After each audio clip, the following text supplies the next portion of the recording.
special report on the true scale of spiking across the UK.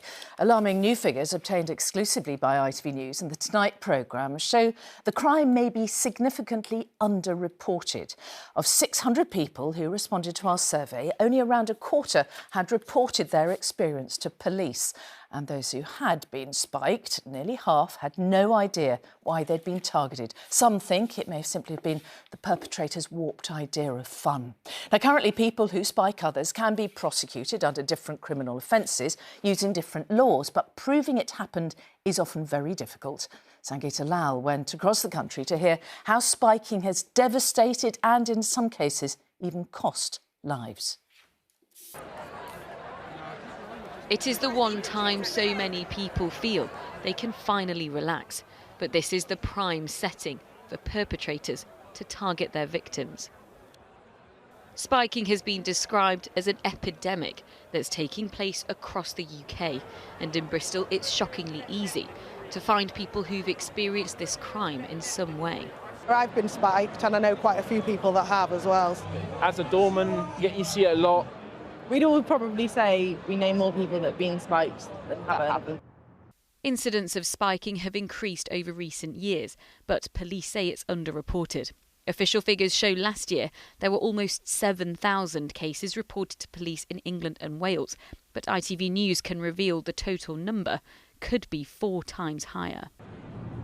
Most spiking cases seem to not involve an intention to commit a second crime, but it does happen. We spoke to Sarah, which isn't her real name, who told us she was spiked on a night out with friends. She agreed to speak to us anonymously. It did not feel like I was in control of my body or my limbs or even kind of my mind. I just remember seeing a black car and an open door. I don't have a clear memory of the whole thing. The next thing I remember was waking up in the morning. My body felt very bruised and I just knew I've been raped. Sarah says she reported her experience to the police, but after a year, she says they decided not to prosecute because of a lack of evidence. The charity Stamp Out Spiking wants to raise awareness of how people are being attacked. Their survey shows of the nearly 600 people asked, less than 1% said their vape had been spiked.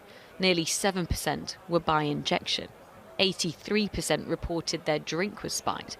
And nearly 50% of victims didn't know why they'd been spiked. There was no other crime. Conviction rates are also disproportionately low, according to campaigners.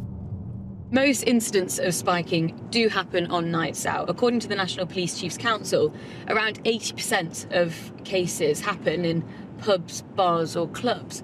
But it can happen anywhere and to anyone. And I'm heading to North Cumbria now to go and meet Colin and Mandy Mackey, who are campaigning to raise awareness about the dangers of spiking. But that's because of their own tragic experience.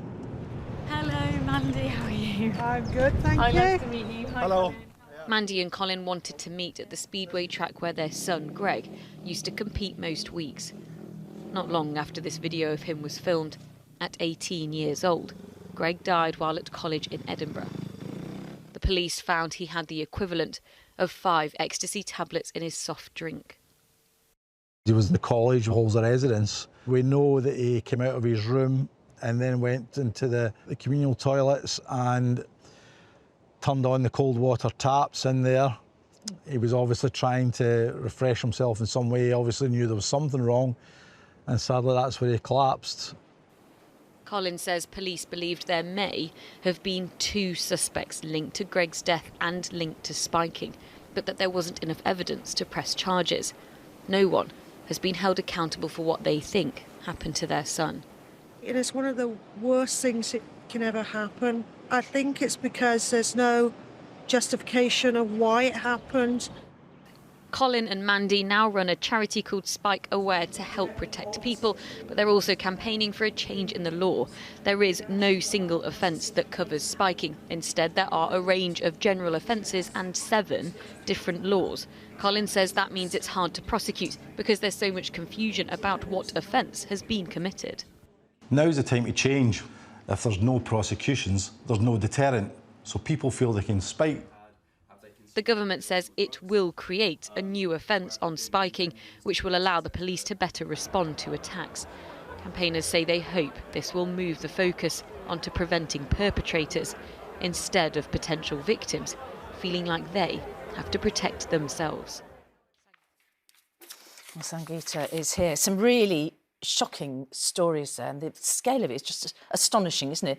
But some sign that the government's starting to take it seriously. Absolutely. The government announcing that it will create a single offence for spiking is significant, and it's only been announced in the last week. This is something a lot of people have waited a long time for. We've been covering this since the beginning of the year, but really, since the summer, there have only been suggestions that the government may tweak existing laws or that reviews were taking place. But it seems like the true scale of spiking is being recognised, and the issues around the crime, which we found to be largely rooted in people feeling like they would never be believed. And out of almost 600 people who told us they had been spiked, only a quarter reported it to police. And out of those cases, just 3% led to prosecutions.